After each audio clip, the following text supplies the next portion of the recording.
posture is male. 3, obesity.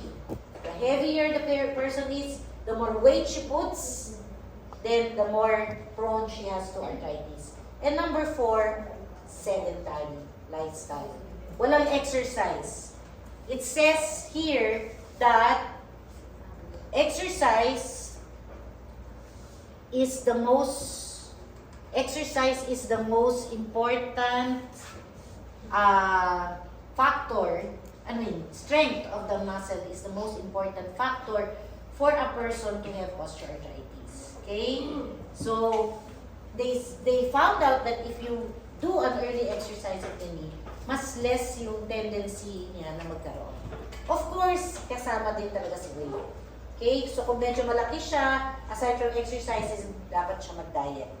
Signs and symptoms are pain, warmth of the knee, difficulty of movement, range of motion is limited. Those are the signs and symptoms. And nagkakaroon sila ng deformity. I don't know how many of your lolos or lolas have arthritis, but look at their knee. Usually nakokoman. Gumagano'n yung tuhod. Okay? Bakit pag pa-varus, hindi pa valgus? Kasi when they step on the knee, ganito yung itsura ng knee. So, mas may weight ka sa medial than lateral. So, dito nagagasgas. Kapag severe ang arthritis, these are some of the exercises that you can say. Dok, masakit na yung tuhod ko, paano pa mag-exercise? You can do non-weight, right? Swimming. Less weight ang swimming because of the buoyancy of the water. It lessens the weight of the person, lessens the load on the knee. So, this is going to be a good exercise. Okay? Or you can do TheraBand, yung wala mo ng jogging, yun. This is your knee replacement. Pag severe, look at the knee. Pag wala ka ng knee joint, walang space, candidate talaga to for knee replacement. So you will replace both the upper and lower part. This is usually cemented. That's why right after the surgery, you can do weight bearing as well. Okay? So this is me. Ano po ang precautions ko sa arthroplasty ng knee? It's not like the hip that you cannot do this. The only precaution is do not go beyond 90 muna, initially. But later on, you can bend it. Sa umpisa lang, kasi lax pa yung ligaments niya. Okay? Chondromalacia patella. Okay. So, those who are here, do you experience, like you're traveling, going to the province, you're in the airplane, mahaba yung travel, 3 hours, 4 hours, nakaupo, and you stand up, para masakit sa tuhod, that after you nakalakad, nawawala? If you experience that, then you might have chondromalacia patella na. Okay?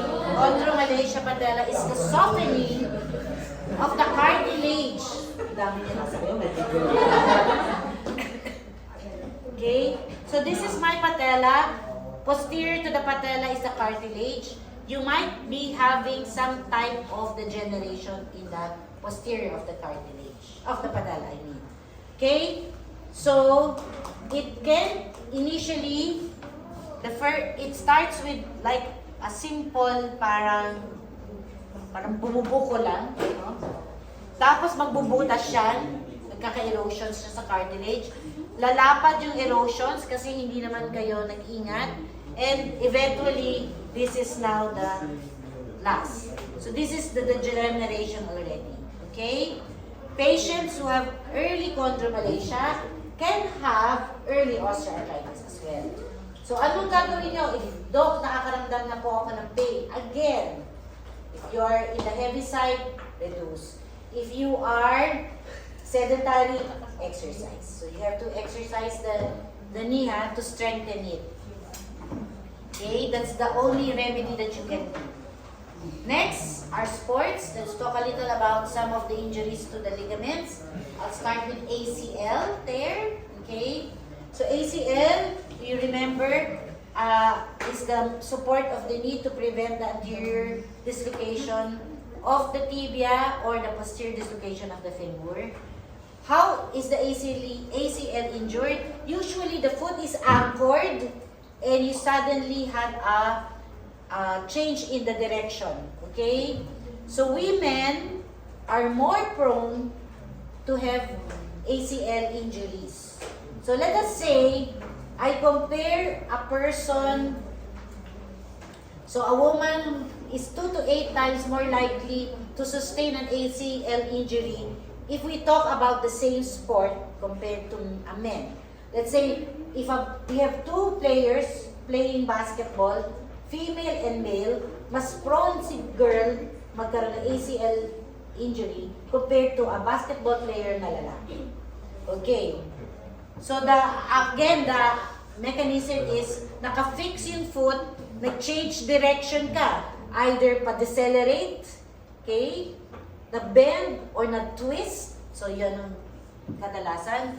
And what will you feel? You feel a click, a snap, or a pop in the knee, and most commonly, magsaswell siya.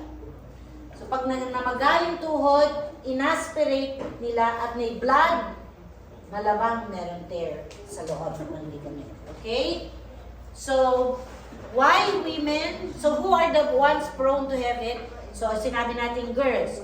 Bakit girls? One, bukod sa Q angle, the hormones of the girl, which is estrogen, makes our ligaments more lax compared to men. Two, look at the femoral notch, baka shallow. Look at the Q angle. So those are the reasons also why women are more prone. Okay, ACL also in women are smaller or thinner as compared to men. And lastly, if let's say again, you have 2 players who are playing basketball, the quadriceps strength of the girl is weaker as compared to the quadriceps strength of the male. That makes them more prone to injury. Okay. Meniscus. How do I injure the meniscus? The same. Naka-anchor yung leg, but I rotated it. So, pwedeng magkaroon ako ng longitudinal or radial tear, which is the more common injury type of meniscal tear, bucket handle. Ito yung most common na makikita sa MRI nila. Okay? So, again, a sudden change of direction like a twist or a turn while the foot is on weight bearing will be the usual mechanism. Okay. So meniscal tear is the cushion. The meniscus is the cushion to the knee.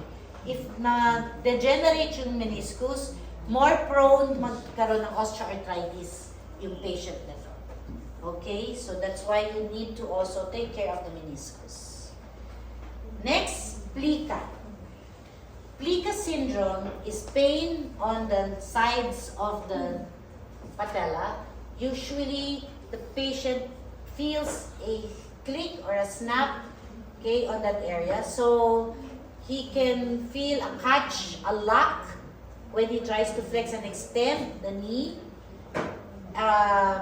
It's more anterior. The treatment is conservative. You only give them pain relievers, do strengthening, and isometric exercises. Patellar tendinitis is the jumper's knee. So this is my quadriceps, this is my patella. Jumper's knee because when you suddenly jump, you pull the patellar tendon, tas magkakaroon ng swelling dito. Okay?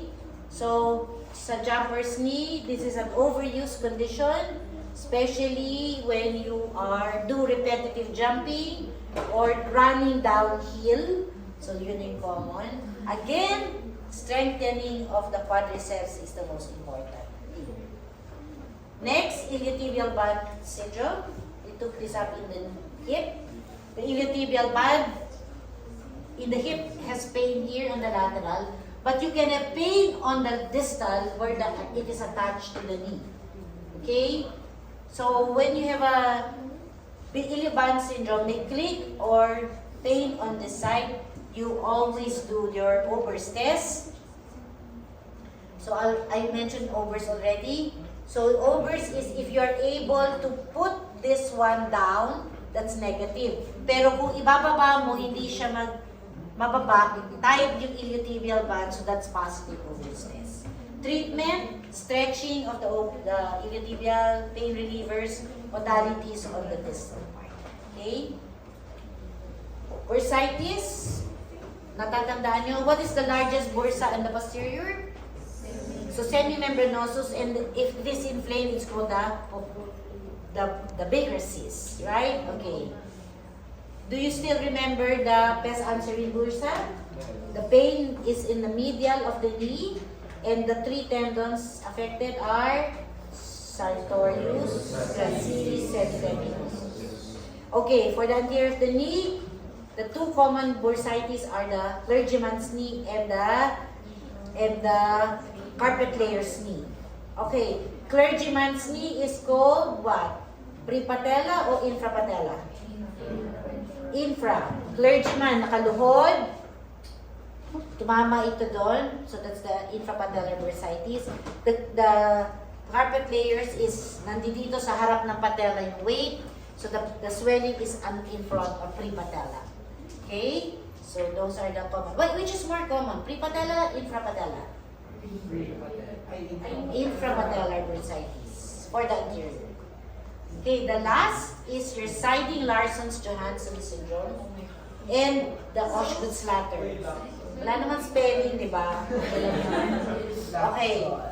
Both of them are common in growing individuals, growing adolescent. What's the difference? Osgood-Schlatter, this is the patellar tendon inserted to the tibial tubercle. Can the boys look at their knees? Who of you have a prominent tendon, a patellar bone here? Parang malaki yung patella nila, ay yung bone nila sa tubercle.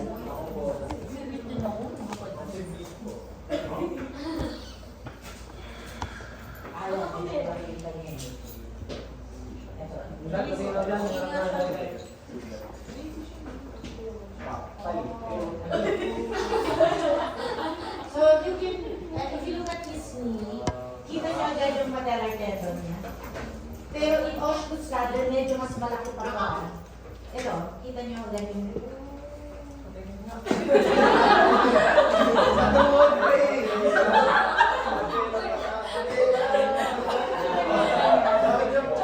Tingnan niyo yung kabila, yung sa kanya. Nakikita rin, but mas obvious yung kanya. Pero Osgood-Schlatter talaga nakaangat pa. Okay, why is that so? Look at what happens here. This is in a skeletally immature. What happens is napupul ng patellar tendon yung attachment niya. So parang umaalsa. Got it? So this person, when he gets older, aangat. Nakaganito siya. Okay? So that's Osgood-Schlatter. If it is the siding Larsson-Johansson, it is here na may pain, not here. So this is sidings, this is Osgood's. Both of them are immature individuals kasi hindi pa talaga fix yung bones nila. So pwedeng ma-avulse. Ino-operahan ba yan? Hindi. You just wait until mag-heal. Mag-heal naman yan. Okay? So this happens prior to growth spurt. Usually, there's a fragmentation of the tibial tubercle or in irregularity in the inferior part of the patella. Okay? So that's it. Okay, that's it.